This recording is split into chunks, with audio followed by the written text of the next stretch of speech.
नमस्कार, स्वागत है आपका हमारी एक और नई वीडियो में। आज इस वीडियो में हम जानेंगे बूटिंग प्रोसेस किसे कहा जाता है और बूटिंग प्रोसेस के दौरान कंप्यूटर में क्या क्या प्रक्रियाएं होती है। बूटिंग प्रोसेस के प्रकार, कोल्ड बूटिंग और वार्म बूटिंग के बारे में आज इस वीडियो में हम विस्तार से जानने वाले हैं। तो शुरू करते हैं आज का वीडियो। तो सबसे पहले हम जानेंगे बूटिंग प्रोसेस किसे कहा जाता है। जब हम कंप्यूटर को ऑन करने के लिए सीपीयू के सामने पैनल पर जो पावर बटन लगा हुआ होता है, जिसको ऑन ऑफ बटन भी कहा जाता है, बटन को दबाने के बाद कंप्यूटर में जो प्रक्रिया होती है उसको बूटिंग प्रोसेस कहा जाता है।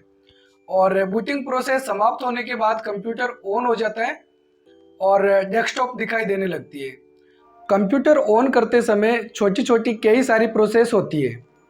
कंप्यूटर को ऑन करने के लिए सीपीयू से पावर बटन, जिसे ऑन ऑफ बटन भी कहा जाता है, को दबाने से लेकर जब तक डेस्कटॉप दिखाई देती है तब तक की सभी प्रोसेस को हम एक साथ बूटिंग प्रोसेस कहते हैं। बूटिंग प्रोसेस में सबसे पहले जो प्रोसेस होती है उसे पोस्ट यानी कि पावर ऑन सेल्फ टेस्ट कहा जाता है। इस प्रोसेस में कंप्यूटर से जुड़े सभी उपकरणों की जांच की जाती है कि वो सही तरीके से वर्किंग कर रहे हैं या नहीं कर रहे हैं। यदि कोई उपकरण वर्किंग कंडीशन में नहीं होगा तो एक एरर इन्फॉर्मेशन के साथ सूचना दिखाई देगी। यह प्रक्रिया कंप्यूटर के मदरबोर्ड में माइक्रो प्रोसेसर और एक बायोस नाम का सॉफ्टवेयर होता है, जिसे बेसिक इनपुट आउटपुट सिस्टम कहा जाता है, इन दोनों से मिलकर की जाती है।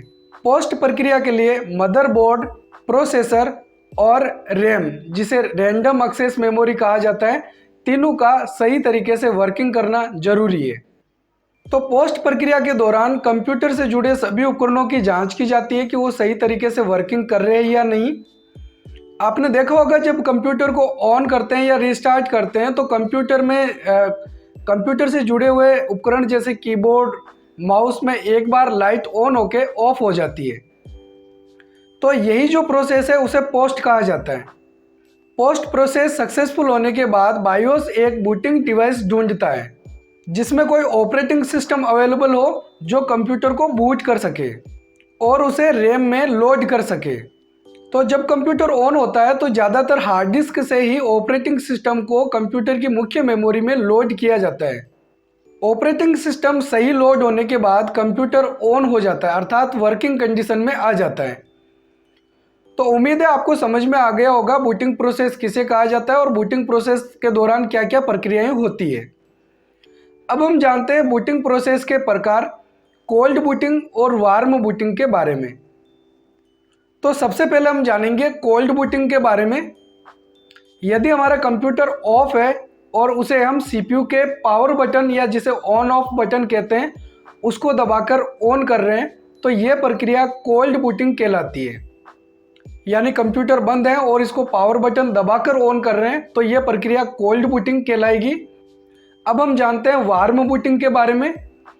तो कंप्यूटर को रीस्टार्ट करना वार्म बूटिंग कहलाता है। जैसे रीस्टार्ट करने के लिए हम कंट्रोल एल्ट डिलीट शॉर्टकट की का प्रयोग भी कर सकते हैं, या कई बार हमारा कंप्यूटर हैंग हो जाता है तो ऐसी स्थिति में हमको कंप्यूटर को रीस्टार्ट करना पड़ता है, तो यह प्रक्रिया वार्म बूटिंग कहलाती है। उम्मीद है आपको समझ में आ गया होगा कोल्ड बूटिंग और वार्म बूटिंग किसे कहा जाता है और बूटिंग प्रोसेस के दौरान क्या क्या प्रक्रियाएं होती हैं। तो अगर आपको हमारा ये वीडियो पसंद आए तो वीडियो को लाइक और चैनल को सब्सक्राइब जरूर करें। मिलते हैं एक और नए वीडियो में, तब तक के लिए जय हिंद, जय भारत।